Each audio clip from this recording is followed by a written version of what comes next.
आप देख रहे हैं बहुजन इंडिया न्यूज़। संविधान दिवस 26 नवंबर 2021 के राष्ट्रीय उत्सव पर प्रबुद्ध बहुजन मैत्री संघ के द्वारा नुमाइश मैदान भरतपुर में संवैधानिक राष्ट्रीय महापर्व समारोह का आयोजन किया गया। संवैधानिक राष्ट्रीय महापर्व जिसमें मुख्य अतिथि के तौर पर संभागीय आयुक्त भरतपुर पीसे बैरवाल रहे एवं अध्यक्षता सारनाथ के भिक्खु बी चंद्रमा एवं नागपुर के भिक्खु धम्मसारथी ने की। अभी तक आपने हमारा चैनल सब्सक्राइब नहीं किया है तो सब्सक्राइब करें तथा वीडियो को लाइक करें, शेयर करें और बेल आइकन प्रेस करें। गीता में मिलेगा ना पुराण में मिलेगा, अधिकार तो संविधान में मिलेगा, संविधान में मिलेगा, वेद में मिलेगा पुराण में मिलेगा, गीता में मिलेगा ना पुराण में मिलेगा, अधिकार तो अधिकार तो संविधान में मिलेगा।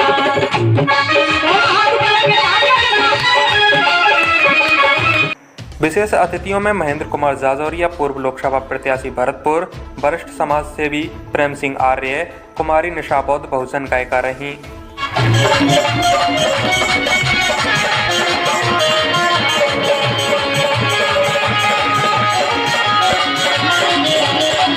कार्यक्रम की विधिवत शुरुआत बौद्ध भिक्खु संघ एवं संभागीय आयुक्त बैरवाल के द्वारा विश्व का सबसे बड़ा एवं महत्वपूर्ण संविधान के निर्माता बाबा साहेब अम्बेडकर एवं महाकारुणिक तथागत बुद्ध के चित्रों पर कैंडल जलाकर एवं त्रिशरण पंचशील के द्वारा की गई।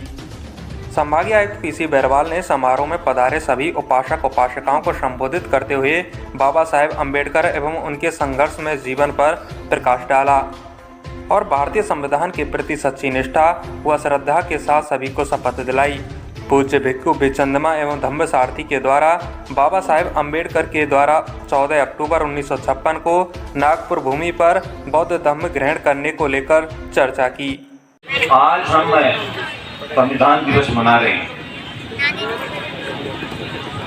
जैसा कि आप लोग जानते हैं, भारत एक गणतांत्रिक देश बना था 26 जनवरी 1950, लेकिन इससे पहले 26 नवंबर को संविधान के बहुत सारे प्रावधान उपबंध लागू हो गए थे।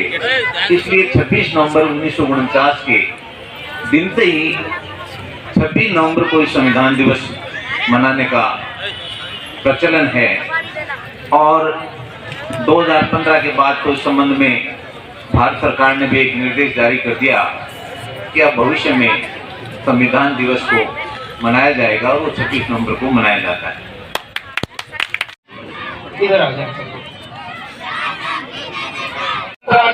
लोकतंत्रात्मक गणराज्य बनाने के लिए तथा उसके समस्त नागरिकों को सामाजिक आर्थिक और राजनीतिक न्याय विचार अभिव्यक्ति विश्वास धर्म और उपासना की स्वतंत्रता प्रतिष्ठा और अवसर की समानता प्राप्त कराने के लिए तथा उन सब में व्यक्ति की गरिमा और राष्ट्र की एकता और अखंडता सुनिश्चित करने वाली बंधुता बढ़ाने के लिए दृढ़ संकल्प होकर अपनी इस संविधान सभा में आज तारीख 26 नवंबर 1949 ईस्वी मिति मिति मार्गशीर्ष मार्गशीर्ष शुक्ला सप्तमी संवत 2006 विक्रमी को एतत् द्वारा इस संविधान को अंगीकृत अधिनियमित और हाथ में समर्पित करते हैं। धन्यवाद। अपनी जगह बैठिए। कार्यक्रम में बहुजन गायिका निशा बौद्ध ने संविधान पर आधारित गीतों से सभी का मन मोहा एवं कार्यक्रम का संचालन प्रोफेसर राजाराम बौद्ध ने किया और कार्यक्रम में पधारे विभिन्न सामाजिक संगठनों एवं पदाधिकारियों व जनप्रतिनिधियों का प्रबुद्ध बहुजन मैत्री संघ की आयोजक कमेटी द्वारा आभार जताया गया और मीडिया कवरेज बहुजन इंडिया न्यूज़ के चीफ एडिटर श्याम सुंदर बर्मन द्वारा किया गया। डॉक्टर बाबा साहब आम्बेडकर ज्ञान के विश्व के ज्ञान के प्रतीक, सिंबल ऑफ नॉलेज, संविधान के निर्माता, बौद्ध धम्म ग्रंथ के निर्माता डॉक्टर बाबा साहब आम्बेडकर, ज्योतिराव फुले, सावित्री माता फुले, संविधान के आधार पर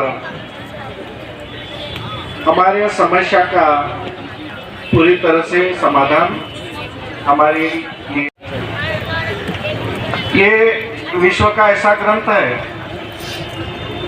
इससे बड़ा कोई ग्रंथ हो ही नहीं सकता। जब अमेरिका में एक बार जो संविधान के निर्माता लोग हैं, बड़े बड़े ज्ञानी लोग हैं, इकट्ठा आए और उनकी चर्चा हो गई। बुद्धिमान लोग इकट्ठा आए, चर्चा हुई। उस चर्चा में सबसे पहले चर्चा बाबा साहब की और संविधान की चर्चा हुई। इसके जैसा संविधान और बाबा साहब आम्बेडकर जैसा ज्ञानी विश्व में कोई नहीं। विश्व में सबसे ज्यादा स्टैचू जो है बाबा साहब के, बाबा साहब को विश्व में सबसे ज्यादा लोग मानते हैं और हम लोग बाबा साहब के अनुयायी हैं।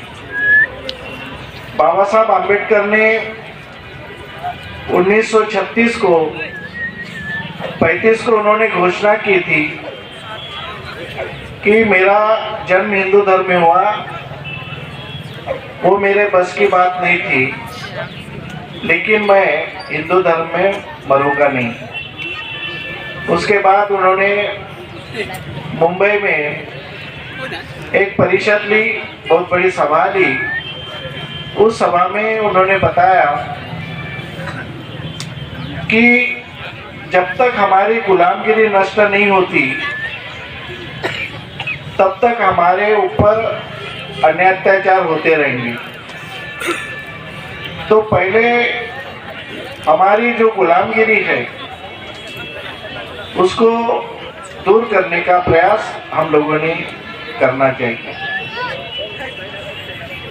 जैसे मानसिक गुलामगिरी है, मेंटल स्लेवरी जिसको कहते हैं,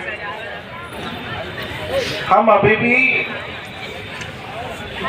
अनेक धर्म के अंधश्रद्धा में, सुपरस्टिशन में अभी भी हम फंसे हुए हैं। अंधश्रद्धा को अभी भी हम लोग मानते हैं। अंधश्रद्धा को हमें पहले नष्ट करना पड़ेगा, अपने चित्त को स्वतंत्र करना पड़ेगा। दूसरी बात है हमारी आर्थिक गुलामगिरी। जब तक हम आर्थिक गुलामगिरी में रहेंगे, कमजोर रहेंगे आर्थिक क्षेत्र में, तो हमारे ऊपर अन्याय अत्याचार होते रहेगा।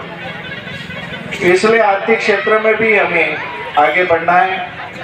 अभी एक युवक ने आके बहुत बड़ी बात की, उसी तरह हमारे युवाओं ने जो इकोनॉमिकल सोर्सेस को, नए नए सोर्सेस को ढूंढ के निकाल कर हमें आर्थिक क्षेत्र में भी हमें भागीदारी होना चाहिए। पानेर साहब कहते थे कि हर क्षेत्र में हमें भागीदारी चाहिए, हर क्षेत्र में। तो आर्थिक क्षेत्र में भी हम पीछे न रहे, हमें भागीदारी की आवश्यकता है। उसके बाद में जो मैन पावर, मनुष्य शक्ति जिसको कहते हैं, वो अगर जिसके दुर्बल है तो उनके ऊपर अन्य अत्याचार होते हैं, वो कमजोर होते हैं। इसलिए हम लोग तो यहाँ पर 70% लोग हैं। 70% लोग भी अगर तो हमारा जो मैन पावर काफ़ी बढ़ जाएगा। हम हमारे एक मनुष्य बल जिसको कहते हैं मैन पावर, वो बढ़ जाएगा। तो ऐसा अगर देते नहीं तो छीन के लेने की आवश्यकता है। छीनने की ताकत हमारे अंदर निर्माण होना चाहिए, तभी माननीय साहब के जो सपना है हम पूरा कर सकते हैं। इसके बाद बाबा साहब अम्बेडकर ने अपने 3 दैवत बताए। 3 दैवत, हम किसी को दैवत दूसरे लोग बातों को दैवत मानते हैं, लेकिन बाबा साहब अम्बेडकर उन्होंने विद्या ज्ञान को ज़्यादा महत्व दिया, उसके बाद में शील को। तो हमें शील के तरफ ज़्यादा ध्यान देना चाहिए। मॉरलिटी जिसको कहते हैं, नैतिकता, वो शील के तरफ हमें ज़्यादा ध्यान देना चाहिए। हमारा आचरण अगर ठीक है, हमारा आचरण अगर व्यवस्थित है, तो हम इकट्ठा रह सकते हैं। अगर हमारा आचरण ठीक नहीं है तो हम इकट्ठा नहीं रह सकते। जो संविधान दिवस जो मनाया जा रहा है, इसके बारे में, इसके संदर्भ में बोलें आप। आज संविधान दिवस समूचे राष्ट्र में बड़े ही धूमधाम से मनाया जा रहा है, क्योंकि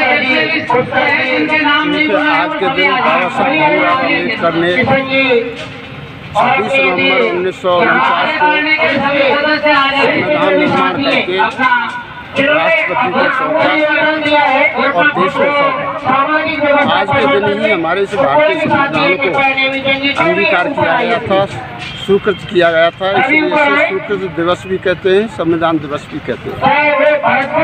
मैं इस पावन पर्व पर आज जो डॉक्टर राजाराम जी के मार्गदर्शन में ये जो कार्यक्रम आयोजित किया गया है, इस कार्यक्रम में यही कहना चाहता हूँ कि संपूर्ण बहुजन समाज एक होकर के अपने भारतीय संविधान की रक्षा करें।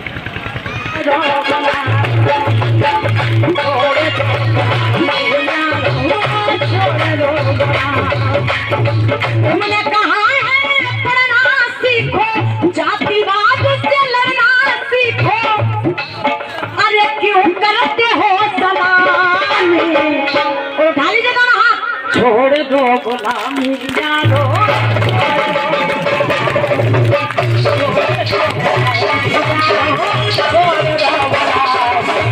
संविधान लिख जाऊंगा, सुनो गांधी जी, कि मैं संविधान लिख जाऊंगा, मैं संविधान लिख जाऊंगा, तुमसे ही पास कराऊंगा।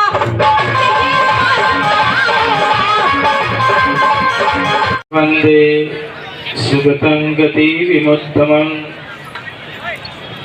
अर्थात जिनका हृदय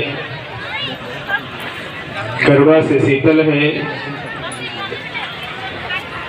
जिन्होंने संसार के अंधकार को समाप्त किया, उस लोक गुरु भगवान बुद्ध को सर्वप्रथम नमन करता हूँ। परम पूज्य बोधिसत्व बाबा साहब डॉक्टर अम्बेडकर के प्रति अपनी हार्दिक कृतज्ञता ज्ञापित करता हूँ। इसी प्रकार देश में जन्मे उन सभी संतों, गुरुओं, महापुरुषों को, मंचासीन परम पूज्य भिक्षु संघ, सम्मानित अतिथियों, इस संविधान सभा में सर्वप्रथम प्रबुद्ध बहुजन मैत्री संघ का आभार ज्ञापित करता हूँ, जिन्होंने इतना सुंदर कार्यक्रम आयोजित किया है। इस अवसर पर हम लोग बाबा साहब उनके संविधान के बारे में चिंतन मनन कर रहे हैं। बहुत दिनों से आमंत्रित किया है, हालांकि कई बार व्यस्तता के कारण डॉक्टर साहब को मैंने मना किया था। इस बार भी डॉक्टर साहब मुझे लगता है कि हफ्ते एक दो बार फोन कर ही लेते थे ट्रेन में, और कुछ न कुछ गुनगुनाते थे। शाम का समय था, बाबा साहब अपने गार्डन में वायलिन बजा रहे हैं और गीत गा रहे हैं। नानक चंद रत्तू और कुछ साथी बाबा साहब से कह रहे हैं, बाबा साहब आज आप बहुत खुश नजर आ रहे हैं, आज आप खुशी में गाना गा रहे हैं, इसका राज क्या है? तो बाबा साहब और तेज गुनगुनाते हैं और हंसने लगते हैं। बाबा साहब कहते हैं, नानक आज सचमुच मैं बहुत खुश हूँ। इसका खुशी का कारण ये है, आज मैंने जो संविधान बनाया है वह इस देश में लागू हो गया है, और हमने उस संविधान में व्यवस्था की है, अब इस देश में राजा रानी के केवल पेट से पैदा नहीं होगा, बल्कि महतरानियों के पेट से भी पैदा होगा। कहते मैंने व्यवस्था कर दी है। अल्लाह बाबा साहब जब संविधान डिबेट हो रही थी तो बाबा साहब ने एक बात और कही, संविधान कितना भी अच्छा हो, यदि संविधान को लागू करने वाले लोग अच्छे नहीं होंगे तो संविधान बुरा साबित होगा, और संविधान कितना ही बुरा हो, यदि संविधान लागू करने वाले लोग अच्छे होंगे तो संविधान अच्छा साबित होगा। आज हम देखते हैं, आज़ादी के 70 साल व्यतीत हो जाने के बाद भी बाबा साहब डॉक्टर अम्बेडकर का संविधान लागू होने के बाद भी क्या इस देश के बहुजन समाज के लोगों को, क्या इस देश की महिलाओं को, क्या बहुसंख्यक समाज के लोगों को शिक्षा का अधिकार मिला? क्या नौकरियों का अधिकार मिला? क्या उनके घर तक आज़ादी की रोशनी पहुंच पाई? क्या उन तक जो 10 वर्षों तक के लिए आरक्षण का कोटा था, क्या 70 साल बीत जाने के बाद आरक्षण का कोटा पूरा हो पाया? आज बहुत सारे प्रश्न हमारे सामने उपस्थित हैं। तो मैं आपका परिचय करा रहा हूँ। यादव सिंह जी जो आपके इस क्षेत्र से विद्यारी गांव से है, और उन्होंने जयपुर में एक बहुत ही सुंदर स्थान तय किया है। तो ऐसे युवा उनसे, और वो बहुत ज्यादा उम्र के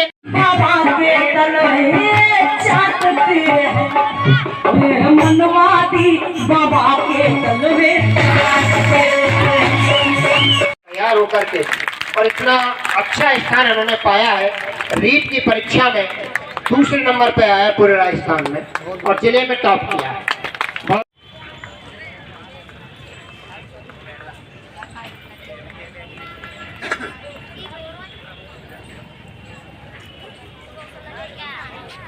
बहरों को कान, गूंगों को जबान, कस्तूरबा गांधी को प्रतिदान, गांधी को जीवन दान, और दुनिया में सर्वश्रेष्ठ ग्रंथ के रूप में जिस व्यवस्था के तहत आज हम एकत्रित हुए, पवित्र संविधान, और हजारों वर्षों से भटके हुए इस भारतवर्ष को बौद्ध धम्म महान देने वाले भारत संविधान के रचयिता, दुनिया में सूर्य कहलाने वाले परम पूज्य बाबा साहब अम्बेडकर जी के चरणों में श्रद्धा के सुमन अर्पित करते हुए समाज में जन्मे सभी संत महापुरुषों को नमन करते हुए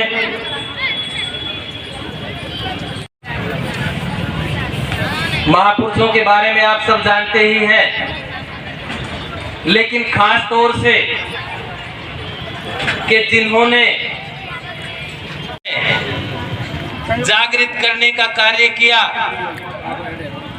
वो भी हमारे महापुरुष कहलाए जाते हैं। मान्यवर साहब काशीराम जी को नमन करते हुए आज जो डॉक्टर साहब राजा राम जी ने जो प्रोफेसर हैं, जो इतना भव्य कार्यक्रम माध्यम से आज हमारे बीच में भिक्खु संघ भिक्खु चंदीमा जी के नेतृत्व में यहाँ पहुंचा, उनका बहुत बहुत साधुवाद। मंच पर विराजमान बहुत ही सम्मानित जो पीछे बैठे हैं, मैं उनसे अनुरोध करूंगा कि वो इस पंडाल में आके स्थान ग्रहण कर ले। महिला उपास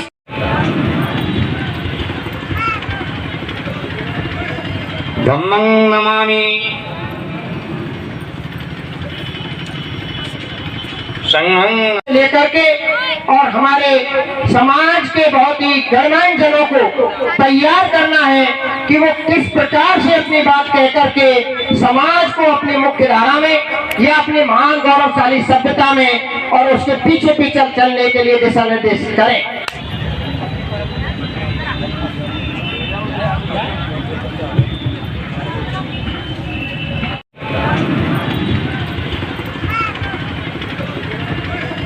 धम्मं नमामि संघं लुमा सभी से बोलेंगे। ओकाश वंदामि भन्ते द्वारकेन मया कत्तन सब अपराधं खम्तु मे भन्ते रुक्मियम्पि ओकाश वंदामि भन्ते सब अपराधं खम्तु मे भन्ते वंदामि भन्ते द्वारकेन मया कत्तन सब अपराधं खम्तु मे भन्ते ओकासेन भन्ते ईश्वरनेन से पंचशील में भन्ते द्वितीयम्पि एंग भन्ते ईश्वरनेन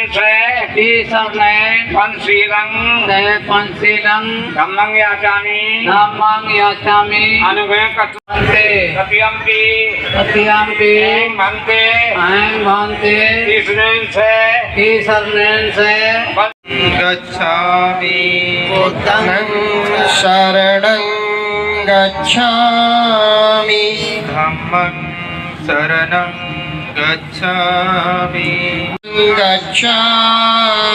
द्वितीयम्पि बुद्धं शरणं गच्छामि द्वितीयम्पि बुद्धं शरणं गच्छामि तृतीयम्पि धम्मं शरणं गच्छामि तृतीयम्पि धम्मं शरणं गच्छामि तृतीयम्पि बुद्धं शरणं गच्छामि तृतीयम्पि बुद्धं शरणं गच्छामि तृतीयम्पि धम्मं नमामि संघं नमामि सा